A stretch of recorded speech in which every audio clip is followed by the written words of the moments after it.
핵심이 뭐다? 첫 번째, 논술은요 많이 쓰셔야 돼요.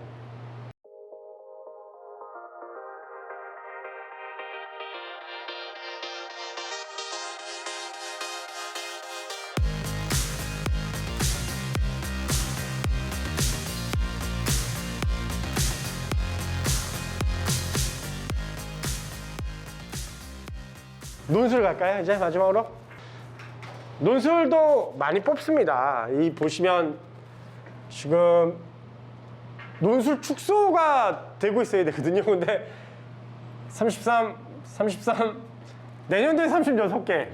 인원수는 봐봐요. 학교는 그대로인데 인원수는 좀 감소했죠. 확실히 논술 축소예요. 근데 인원수 그대로고 학교는 더 증가. 그러니까 상위권 대학은 논술을 좀 없애는, 고대가 없애기 시작하면서 없애는 추세고, 하위권 대학이 좀 만들어내는 추세. 그래서 이제 논술도 들어가는 하나의 방법이긴 합니다.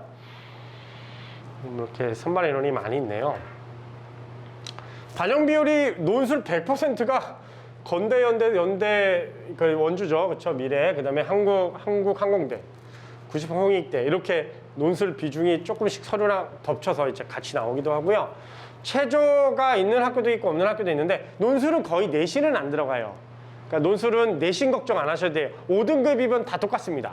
근데 6등급이면 안 됩니다. 논술을 하시면 5등급, 6등급 차이가 8점이고요. 4등급, 5등급 차이가 1점이에요. 그러니까 5등급 이하는 논술 쓰지 마라, 뭐 이런 개념이에요. 그래서 5등급 이상이면 크게 문제는 없는데 6등급이면 좀 힘듭니다. 논술 전형 최저도 있는 학교가 없는 학교가 있습니다. 잘 골라서 최저에 자신. 논술도 최저로 많이 까입니다. 최저 있는 학교가 훨씬 유리해요. 진짜 유리합니다. 최저 없는 학교는요, 피 터집니다. 정말 많아요, 사람. 아무래도 최저를 맞추시는 게 훨씬 유리하다. 일단은 논술은 여기 이렇게 쫙 써놨는데, 핵심이 뭐다? 첫 번째, 논술은요 많이 쓰셔야 돼요. 최대한 많이 쓰셔야 돼요. 아니, 수학이든 과학이든, 이게 수학만 있는 학교가 있고 과학만 있는 학교도 있는데, 내가 채점을 하려면 내용이 있어야 채점을 하죠. 이 내용은 맞다, 이 내용은 아니다. 근데 감점은 거의 없어요. 플러스로 하거든요. 플러스로. 근데 내용이 많으면 뭐라도 하나라도 주려고 노력을 할 텐데, 채점자가 내용이 적으면, 그럼 어때요? 주고 싶어도 줄 게 없어요.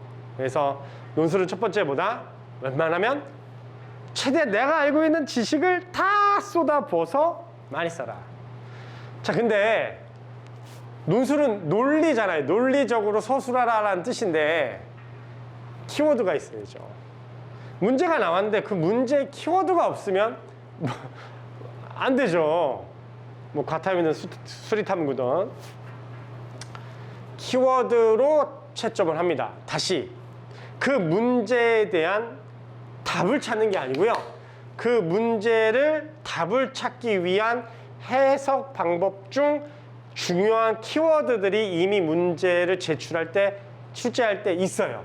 그래서 그 키워드들이 나오면 점수를 줘요. 근데 그 키워드가 안 나오면 점수를 안 줘요. 그러니까 단어 선택이 되게 중요해요. 단어 선택.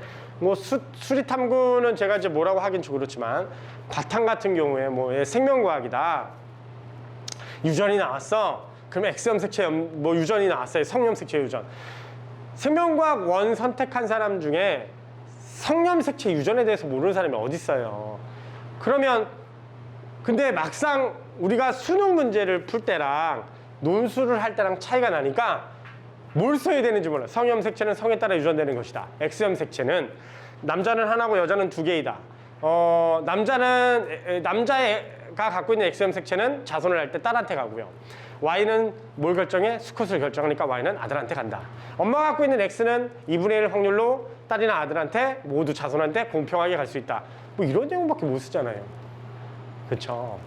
그거 말고 훨씬 더 중요한 성염색체는 성을 결정한다.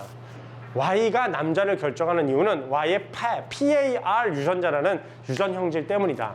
그래서 Y가 있으면 남자가 되는 것이다. X는 그러면 X하고 Y는 상동 염색체일까? 아니다. 상동염색체일 수 없다. 상동염색체의 정의는 모양과 크기가 유사할 때 상동이라고 한다. 그리고 대립유전자가 존재해야만 한다. 그런데 X와 Y는 대립유전자가 존재하지 않고 모양도 크기도 다르기 때문에 상동이라고 할 수 없다. 그러나 감수분열 시, 제1감수분열 시 양쪽으로 이렇게 분리된다.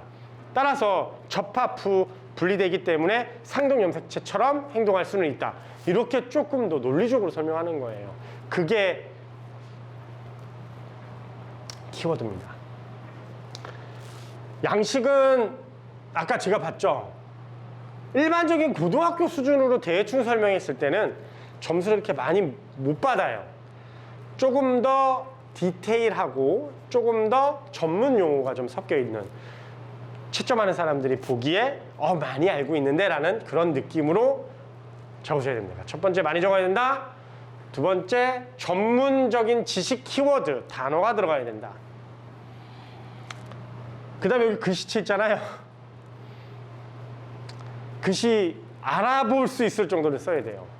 남자분들이 문제예요. 여자분들은 그러니까 여자 학생분들이 괜찮은데 이 남학생들은 글씨 너무 못 써요. 제가 이제 논술 출제위원이기도 하고 그 다음에 논술 채점위원도 했었어요. 옛날에 강남 하이퍼 있을 때도. 지금 메가스터디도 하지만 보면 글씨를 알아볼 수가 없습니다. 그래서 잘 쓰란 얘기가 아니에요. 봐서 그래도 알아는 봐야죠. 글씨가 안 보이면 문장 이해 능력이 너무 떨어져서 논리적이지가 못합니다. 어느 정도 글씨도 잘 썼으면 좋겠습니다.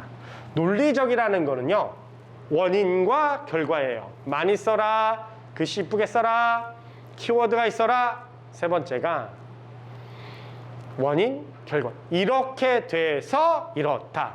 이런 현상은 따라서 이렇다. 이 접속사가 되게 중요합니다. 그로 인해, 그리고, 또한 이런 걸 잘 쓸 수 있어야 이렇게 돼서 이렇게 원인, 결과, 원인, 결과, 원인, 결과, 정리 이런 식으로 써야 돼요.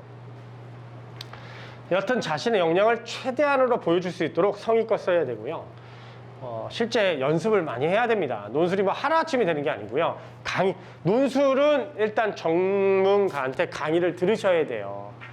그래야지만 지식도 많이 받고 쓰는 연습도 하고, 가장 중요한 건 뭐예요? 첨삭이죠. 첨삭. 써놓고 누군가한테 첨삭을 받지 못하면 그러면 그 쓴 게 무용지물입니다. 뭐가 잘못됐는지 알 수 없으니까. 그래서 논술을 하시는 분들한테 꼭 말씀드릴 건 많이 써라. 글씨를 좀 알아보자. 키워드를 써라. 원인과 결과로. 그러니까 내가 글을 쓸 때 항상 그 문제에 대한 원인, 결과, 원인, 결과, 원인, 결과 이렇게 써야 돼. 그걸 논리적이라고 하는 거예요. 그리고 마지막으로 뭐 해라? 첨삭을 꼭 받으실 수 있는 선생님을 선택하셔서 강의를 꼭 들으셔야 됩니다. 혼자 준비는 좀 논술만큼은 좀 많이 힘듭니다. 아시고 저희도 뭐 논술 기초부터 시작해서 기출 문제를 이용한 다양한 학습을 통해 그 다음에 예상 문제를 풀고 그 다음에 첨삭도 잘 해주고 논술 선생님들이 되게 뛰어나세요. 그러니까 논술을 강의하시는 선생님들은 일단은 많이 아셔야 돼요. 상황별로 다 우리가 해설할 수 있으니까. 수능이랑은 또 달라요. 글을 쓰는 거기 때문에 지식도 많이 필요하고 글 쓸 수 있는 방법도 좀 알아야 됩니다. 이렇게 이제 뭐 워크북 같은 경우도 이지수능 교육에 이렇게 나왔네요. 그렇죠? 여기 보면 이제 선생님이 첨삭하는 방법들이 이렇게 있으니까. 그렇죠? 아이고, 예, 여기까지입니다. 일단 생기부 간단하게 했는데 생기부가 제일 길긴 했네요. 그렇죠?